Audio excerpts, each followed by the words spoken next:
Hi everybody, welcome back to the Retro Ghetto. And for the first time ever, within that intro, I'm actually welcoming myself back. It was only the early hours of this morning that I landed back in the UK. Keep it locked to Sunday's vlog because I'm going to be doing a European video game hunt special. One of the first things I did after making myself a proper cup of tea and being able to enjoy a refreshing glass of water straight from the tap was come into the 3.0, take a step back and survey my Super Nintendo wall. It'd been a week since I saw it and the 3.0 is definitely my happy place, with the highlight of that being the wall behind me.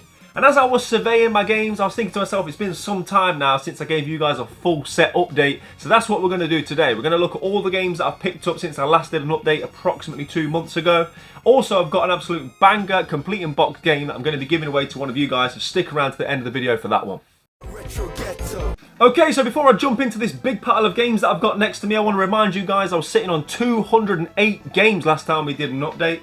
That's minus a few duplicates that I've got with different variations. Also a couple of the newer releases, which I don't count to the full set of 530. That left me, I think, with 322 games left to complete the full PAL set. Let's get into it then, shall we? And on the top of the list is Best of the Best Championship Karate. This is one of 2 games that I picked up on a birthday video game hunt over at the fantastic Game Shack in Leicester. This game was released in 1992 and as the title would suggest, it's a kickboxing one-on-one fighter. It's developed by Futura. Basically what it is an updated version of the Panzer Kickboxing, which was released in 1990 for the TurboGrafx 16. This game is often referred to as a martial arts purist game, as it focuses more on the distance between the 2 fighters and timing being imperative rather than the sort of button bashing that you got with other one-on-one fighters of the genre. There's a lot of things that I really enjoy about this, in particular the box art. I love that it's orange. You don't get many orange Super Nintendo box arts, and I'm big on display, right? Hence the wall behind me. So yeah, I was really happy to add Best of the Best to my collection. Alongside that, as I say, whilst I was at Game Shack, I also managed to pick up a game which I've been hunting for quite some time. This was very high on my list of games, and when I saw it in person, I knew I had to have it, and that is UN Sqd. This Capcom-developed side-scrolling shmup was released in 1992, and you know me guys, if it's Super Nintendo, early 90s, Capcom and a shmup, I'm all over it. There's a few things that sets this shmup apart from a lot of the others of the era. Firstly, you can choose from 3 different playable characters, or pile in different ships which you can utilise in different ways. Also, there's a health bar as opposed to the usual one-hit kill which you get with some of these games, which can make them very difficult. Also, you have the ability to earn money, so you can upgrade your ship as you go along. And as you're listening to me, you're probably thinking all these things might make this game a little bit easier, maybe a little more of an entry-level shmup, right? Not so much. I haven't spent a lot of time with this one, but with the couple of hours I did spend with it, it didn't help make it any easier for me, certainly. I've never professed to be fantastic at shmups, but I didn't get very far with this one. However, I did have a very good time with it. The graphics, as you'll be seeing now on screen, are fantastic. One day I'm going to really sit down and see if I can master this one. I was absolutely delighted to add UN Sqd to my collection, not only because I'm going for a full set, so I need to tick them all off, but primarily I'm hunting all the shmups for the system. Not only the system actually, but also for the Mega Drive. I'm going for the complete 16-bit shmup sets of both Mega Drive and Super Nintendo, so that's like a subset which is imperative if you are going to go for a full set of games, right, to sort of help you focus on different sets and different video games, especially ones that you actively want to play, such as this is. So yeah, I definitely highly recommend this one should you come across it. It's still relatively cheap as far as shmups go. I think this is about £50 at CEX, and for a Capcom game of this quality, you can't go wrong with that. Okay, so next up on the pile, of which I should say there's no real order here. I think in typical YouTuber fashion, the heavier hitters are kind of the last few, but generally speaking, these are in the order in which I picked them off the wall. The next one here is Tetris Attack. This was a recent box and manual only purchase from eBay. I picked up the box and the manual for just £18.50 posted, and it's going to cost me approximately £30 once I get this completed, which is very good value considering this game's currently going for about £40 to £45 elsewhere. Known as Panel de Pon in Japan, this was quite a late release for the system, 1996 to be precise, and it was developed by Intelligent Systems. As you would expect, this is very much a puzzle game, and players must use an on-screen cursor in this one to arrange coloured blocks into horizontal or vertical rows. You can also have a story mode on this one where you play against AI and have to progress through the levels that way, as well as just playing it in a standard, more traditional Tetris mode, whereby you just play for the top score. This is another one that's continually going up in value. As I say, it's in and around the £45 mark currently, so yeah, another one that I was very happy to add to the collection. Okay, next. Right, okay, I've got to give a massive shout out to my friend Brad for this one. When Brad isn't sending me Super Nintendo games that I need for my collection, he's doing a lot of charity work for Great Ormond Street Children's Hospital. Brad has his own Instagram page, which I would love for you guys to go and follow. It's called the Little Warriors Foundation.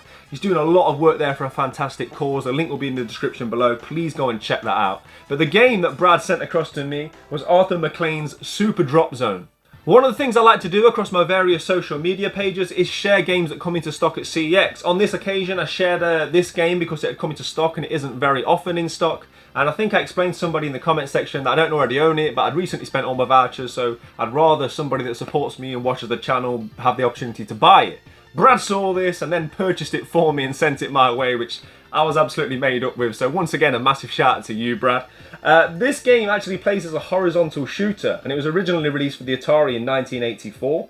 It plays very similarly to the arcade game Defender, and it was later ported for the Super Nintendo in 1995, and surprisingly only had a European release. This version in particular adds power-ups and bosses to the original formula, and it later got a sequel, Super Drop Zone Intergalactic Mission, which was released for both the Game Boy Advance and the PlayStation, but for some reason I never quite put this in my shmup category, but I say looking at the gameplay more and more, I definitely think this probably deserves to be in the shmup collection, right? So yeah, another shmup added to the set. Once again, massive shout out to Brad. Thank you very much for Arthur McLean's Super Drop Zone. Right, okay, this next one was originally a failed CEX lottery. I then found it in equally disgusting condition at Kirby Sales and Exchange, but it was complete and it was a fraction of its usual price. Coincidentally, there was a box-only version of this on eBay, so I picked this up and was able to piece it all together for a fraction of its £35 that it's selling for at CEX, and that is Super Swiv. This is a 1993 release top-down shmup based on a secret underground race on an island in the Atlantic Ocean which has stolen top military vehicles and built powerful war machines from them. You can control either a helicopter or a jeep, and you've got 9 different weapons at your disposal here. This is a highly regarded game, and Total actually ranked this in its 1995 top 100 Super Nintendo games in 72nd place. It's one that I'm looking forward to playing. I actually owned this many years ago and it slipped through my fingers, so it's always nice to be able to bring a game back to the fold that you once upon a time let go, and yeah, another shmup for the collection. Right, okay, this next one was part of a motherload of retro that I was able to find hidden in a back room at a pawn shop on a recent vlog. The guy did not want to sell, but I was able to prize away from him the one Super Nintendo game that he had that I didn't already own, and that is Young Merlin. This is a 1994 action-adventure game developed by Westwood Studios, and you play as young Merlin as he enlists the help of the Lady of the Lake to help him defeat the evil Shadow King. Very unique art style as you'll be seeing on this one. It almost looks more similar to a PC game of the era as opposed to Super Nintendo. It was a game which was very highly praised at the time. I'm not quite sure it's held the test of time as well as other games. Enforce magazine gave this 92% and described it as the next Zelda.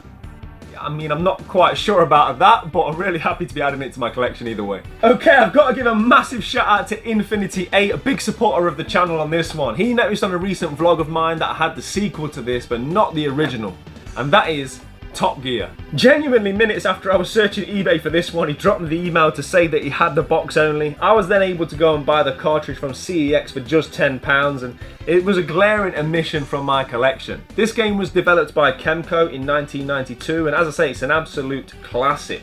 The goal of this game is a simple one: to become the fastest driver in the world by racing across several nations. And players get 3 nitros on this one for extra speed bursts. You also had the ability to take pit stops, on which you had to manage your fuel allowance.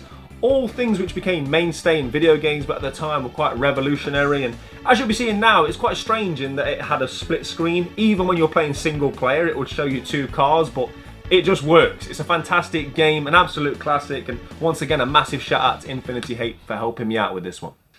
Right, okay, I think this next one is my most recent addition to my Super Nintendo collection, and that is Trodlers. This was an absolute bargain at just £20 on a recent video game hunt that I did in Derby. I think it was so cheap based on how many stickers were plastered all over this box, but I was able to do a full restoration of this on a recent vlog, and I'm really happy with how it's ended up. A very different game to how I always envisaged it was. I thought, looking at the box art on this one, it was some sort of like children's cartoon that I'd missed out on, but it wasn't. It's its own thing. It's a puzzle game which is actually quite highly regarded, hence the fact it's not as cheap as you may expect based on the box art. But yeah, one that looks intriguing, one I will be trying out sooner rather than later, and yeah, just a nice addition, especially at that price. Right, okay, it looks like we're getting to the heavy hitters now, and this one was as the result of a CEX lottery, and that is Kirby's Dream Course. This is a 1994 miniature golf video game, and whilst that might not sell you, it's actually great fun. Using Kirby as a golf ball, you have to clear all the on-screen enemies and then finally make the shot in order to progress from the next level. You have to do so within a certain amount of shots or fewer, similar to golf. And like I say, it's just really good fun. I've had a little bit of a play on this one, and I thought I was just going to put it in to test the cartridge, and I ended up playing it for a couple of hours because I enjoyed it so much. At £65 at CEX, I don't think that's bad value at all, especially for a Kirby game, which usually hold their value very well. If you see this one out and about, I'd highly recommend picking it up, not only because I think it's going to go up in value, but also because it's great fun to play, and yeah, really happy to add this to my collection. There is just one more Kirby game that I need. I think it's Kirby's Fun Pack, and then I'll have all the Kirby games which have been released in the PAL territory. Right, okay, speaking of CEX lotteries, this next game was part of what was probably the best CEX lottery I've ever filmed for this channel. I opened up this alongside Castlevania New Generation for the Mega Drive, and that is the Chaos Engine. Originally released for Amiga, this top-down run-and-gun Bitmap Brothers developed game was later ported to the Super Nintendo. Set in a steampunk Victorian age, you must battle the hostile creations of the eponymous Chaos Engine across 4 landscapes and ultimately defeat it and its deranged inventor. Like a lot of you watching, my backlog of games to play is extensive, but this one is right near the top. I'm actually going to be doing a full review of this one over on Patreon for the Ghetto Gang. If you are interested in checking that out or any other exclusive content, there will be a link in the description box below which you can join the Ghetto Gang and help support me and the channel to keep growing further and further. But yeah, this one's right up there for me. It looks very similar to a game I recently did a review of over on Patreon called True Lies, and yeah, I did say that I'd be doing both and doing a bit of a comparison and ultimately deciding which one's my favourite. So yeah, keep an eye out for that one coming real soon. Right, okay, and then lastly, the heaviest hitter that I've added in the last couple of months, another find that I had from the fantastic Kirby Sales and Exchange, is RoboCop vs Terminator. This is a 1993 run-and-gun platform action game developed by Interplay, based on a 4-issue comic book miniseries of the same name. You play as RoboCop in this one, and you help defeat the war they are currently losing against Skynet and its soldiers. Apparently the Mega Drive version of this one is the better of the two, but given how rare this is and its increasing value, I think it's like £120 at CX currently, I was really happy to find this on the Super Nintendo. Not a game that was even on my radar or things that I'd be buying anytime soon, but that's what I love about going out and hunting for games, right? You never know what you're going to find, and I was delighted to come home with my copy of RoboCop vs Terminator. So there we have it, another 11 games added to the collection. That takes me to a total of 219 individual games, leaving me with 311 to complete the full PAL set. I think I said this on the last update, but I want to echo the sentiments once again. The reason I'm loving this journey so much, not only because it's my favourite system of all time, but I'm constantly learning about it. Through doing this and picking up games that I probably wouldn't have previously, I'm learning about so many more hidden gems. I'm learning about so many games that were never on my radar. Games like Trodlers that I thought were kids games, but it turns out it's quite an interesting puzzle game that I'm looking forward to sitting down and playing one day. And yeah, it just kind of helps bring me even closer to what is my favourite system of all time. And let me know in the comment section what you think I should own that I don't already. What's a glaring omission? What should be high on my list of 311 games that I still need to get for this set? And now let's go on to the giveaway, shall we? I've got a nice, complete copy of the classic Mortal Kombat to give away to one of you guys. I've got to give a massive shout out to Ghetto Gang member David for kindly donating this one to the channel. I made him aware that I already had it in my collection, but he told me to pass it on to one of you guys, and that's exactly what I'm going to do now. What a fantastic game to add to any Super Nintendo collection or any video game collection generally. Equally, if you don't want it, you can trade it into CEX and make some vouchers to do whatever you want with it down the line. Listen, it's your game, you win it, you do what you want with it. All you need to do to be with a chance to win this fantastic game is simply make sure you're subscribed to the channel, like this video, and let me know in the comment section that you would like to win a copy of it. I will then pick somebody from the comment section below, and then I'll be announcing it very shortly. As always, I just want to take this time to say a massive thank you to everybody that's watched. Also, make sure you check out Sunday's vlog. As I say, we've gone European with the video game hunt. Let me know in the comment section, once again, what games I need to be adding to my collection are already here. Play your games, keep it retro. I'm going to see you all real soon. Take care. I'm going to sleep. Ah, dear me. It's been a long 24 hours. You're watching the Retro Ghetto. Ghetto? Ghetto! Yeah! Lock into the retro ghetto.